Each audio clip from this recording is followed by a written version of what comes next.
Hello dear student. तो आज हम दाब के बारे में पढ़ेंगे। क्या दाब एवं बल में कोई संबंध है?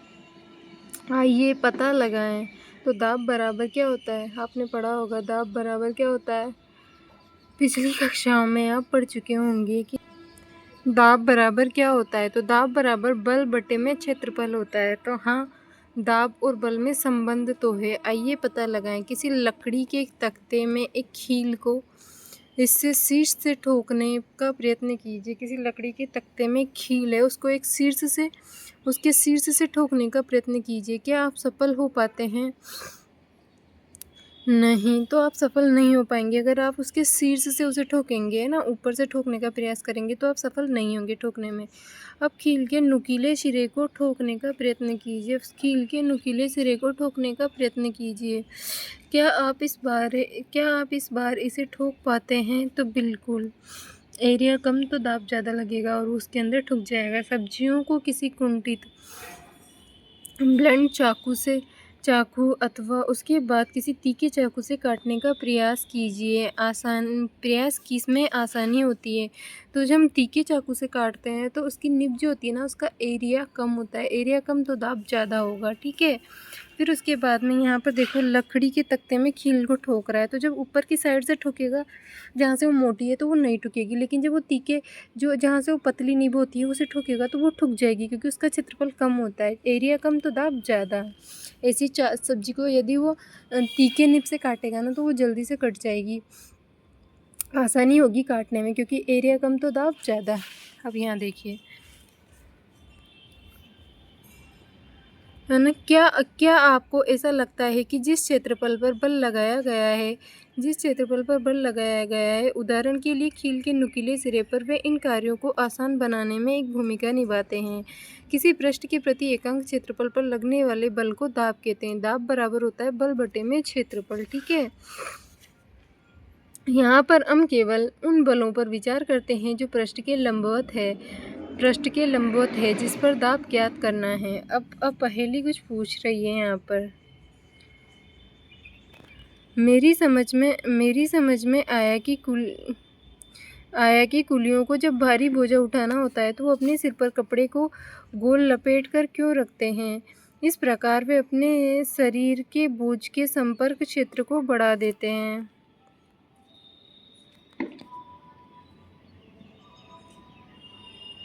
इस प्रकार वे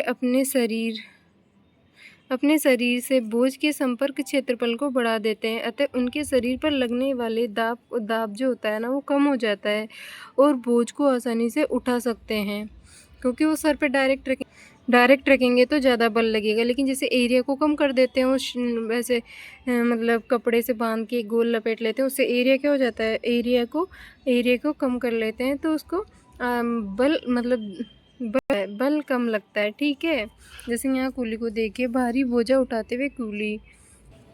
ध्यान दीजिए कि उपरोक्त व्यंजक में क्षेत्रफल हर में है, मतलब दाब बराबर बल बटे में क्षेत्रफल। इसलिए यदि बल बराबर हो तो पृष्ठ का क्षेत्रफल जितना कम होगा दाब उतना ही अधिक होगा। कील के नुकीले सिरे का क्षेत्रफल उसके शीर्ष की अपेक्षा बहुत कम है। मैंने ये सब बातें आपको पहले बता दी है, इसलिए वही बल कील के नुकीले सिरे को लकड़ी के तख्ते पर ठोकने के लिए पर्याप्त दाब उत्पन्न करेगा। क्या अब आप बता सकते हैं कि कंधे पर लटकने वाले थैलों में चौड़ी पट्टी क्यों लगाई जाती है? तो इन थैलों में बारीक पट्टी क्यों नहीं लगाई जाती? तो भाई चौड़ी पट्टी क्यों लगाई जाती है? इन थैलों में बारीक पट्टी क्यों नहीं लगाई जाती? तो आप देखते हैं कि जब बारीक पट्टी होगी तो एरिया कम, तो आपके कंधे कटने का डर रहेगा, ठीक है। क्या अब आप बता सकते हैं कि कंधे पर जो बैग मतलब कंधे पर लटकाने वाले जो थैले होते हैं, उनमें चौड़ी पट्टी क्यों लगाई जाती है? क्योंकि इन थैलों में बारीक पट्टी क्यों नहीं लगाई जाती? और काटने अथवा सुराख करने वाले औजारों के किनारे सदैव तीक्ष्ण क्यों होते हैं?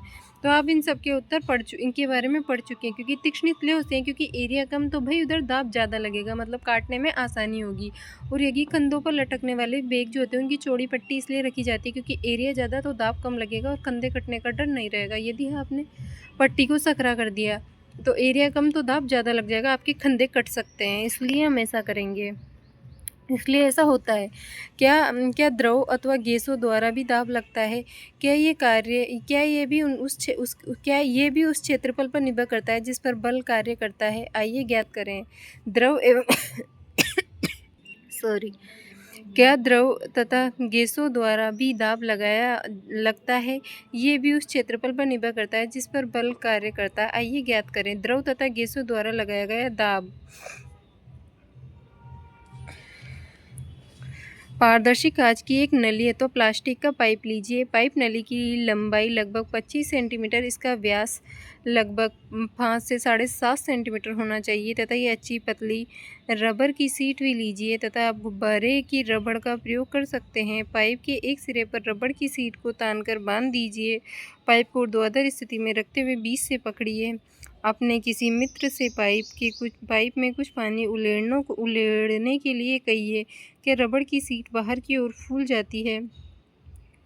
पाइप में पानी के स्तंभ की ऊंचाई नोट कीजिए। पाइप में कुछ पानी और उलेड़िए। रबर की सीट में फुलाव तथा पाइप में पानी के स्तंभ की ऊंचाई को पुनः नोट कीजिए। इस प्रक्रिया को कुछ बार दोहराइए। क्या आप रबर की सीट में फुलाव अथवा पानी के स्तंभ की ऊंचाई में कुछ संबंध देख पाते हैं? तो यहाँ पर ये डायग्राम दिखाया गया। इसमें क्या है कि किसी बर्तन की तली पर पानी के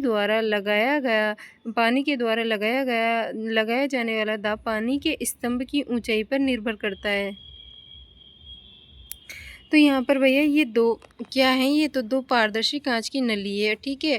प्लास्टिक का पारदर्शी कांच की नली या फिर पाइप ले लो, प्लास्टिक का कुछ भी ले लो ना। पाइप की लंबाई 25 सेंटीमीटर ले लो, है ना, या और व्यास जो है 5 से 7.5 सेंटीमीटर ले लो, ठीक है। उसके बाद एक अच्छी पतली रबर की सीट भी लीजिए। रबर की सीट लीजिए। आप गुब्बारे की रबर का प्रयोग कर सकते हैं। गुब्बारा जो होता है ना, उसकी रबर का प्रयोग कर सकते हैं। और पाइप के एक सिरे पर रबर की सीट को तानकर बांध दीजिए। ये जो पाइप दिख रहा है ना, इसका जो एक सिरा है, यहाँ पर रबर की सीट को तानकर बांध दीजिए, ठीक है। उसके बाद पाइप को ऊर्ध्वाधर स्थिति में रखते हुए बीच से पकड़ लीजिए। अब यहाँ पर दिखाया गया है ऐसे पकड़ा गया है, तो बीच से पकड़ लीजिए आप इसको, ठीक है।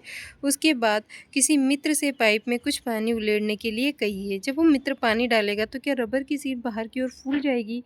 पाइप में पानी की स्तंभ की ऊंचाई को नोट कीजिए कि पानी कहाँ तक है। यहाँ ये देखो, यहाँ तक है, यहाँ तक है, तो पानी कहाँ तक है, ठीक है। और पानी उलेड़ने के लिए कहिए। क्या रबर की सीट फूल जाएगी? पानी की स्तंभ की ऊंचाई नोट कीजिए। पाइप में कुछ पानी और उलेड़िए। रबर की सीट के फुलाव अथवा पानी की स्तंभ की ऊंचाई नोट कीजिए। फिर ये प्रयास को पुनः दोहराइए। इस प्रक्रिया को कुछ बार दोहराइए। आप रबर की सीट के फुलाव अथवा पाइप में पानी की स्तंभ की ऊंचाई के कुछ संबंध देख पाते हैं। आप पाइप में पानी के स्तंभ की ऊंचाई तथा कुछ संबंध देख पाते हैं। तो यहाँ पर देखिए, फिर अगला प्रयास देखेंगे। प्लास्टिक की एक बोतल लीजिए। यहाँ पर भी ऐसे ही है कुछ।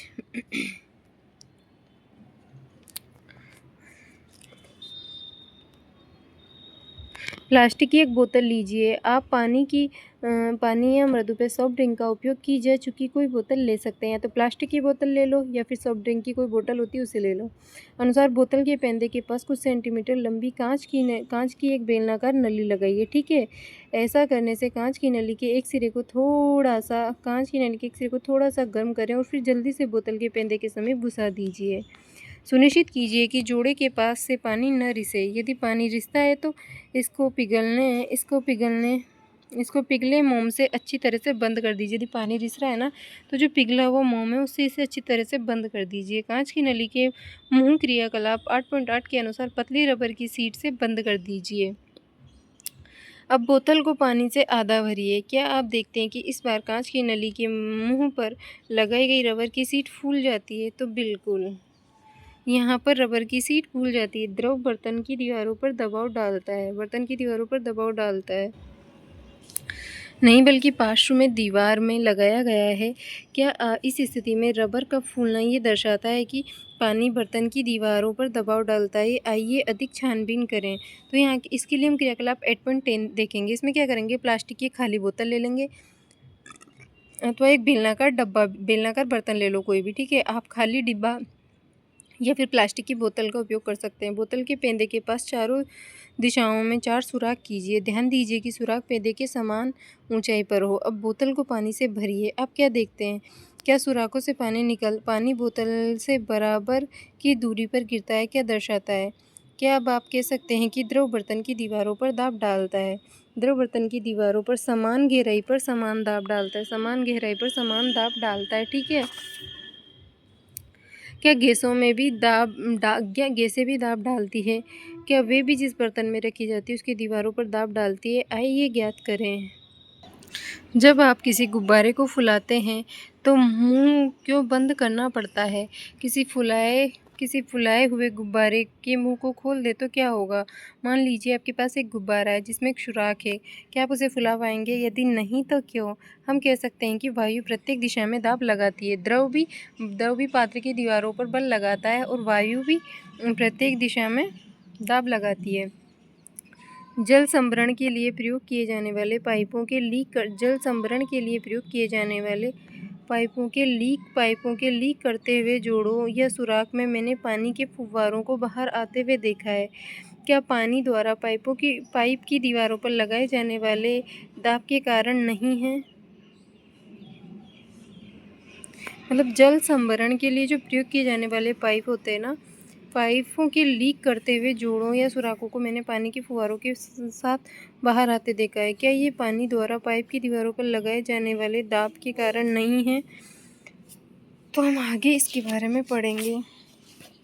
यहाँ देखिए स्मरण कीजिए कि यदि साइकिल की ट्यूब में पंचर हो जाए और इसके अंदर की हवा का क्या होता है? क्या ये प्रेक्षण दर्शाते हैं कि वायु किसी फुलाए हुए गुब्बारे या साइकिल की ट्यूब के अंदर की दीवारों पर दाब डालती है? इस प्रकार हम कह सकते हैं कि गैस जिस बर्तन में रखी जाती है उसकी दीवारों पर दाब डालती है। तो यहाँ पर हमने दोनों के बारे में पढ़ा। द्रव जिस पात्र में रखा जाता है उसकी दीवारों पर दाब डालता है। गैस जिस बर्तन में रखी जाती है उसकी दीवारों पर दाब डालती है, ठीक है। अब कल हम चर्चा करेंगे वायुमंडलीय दाब के बारे में। तो आज के लिए इतना ही।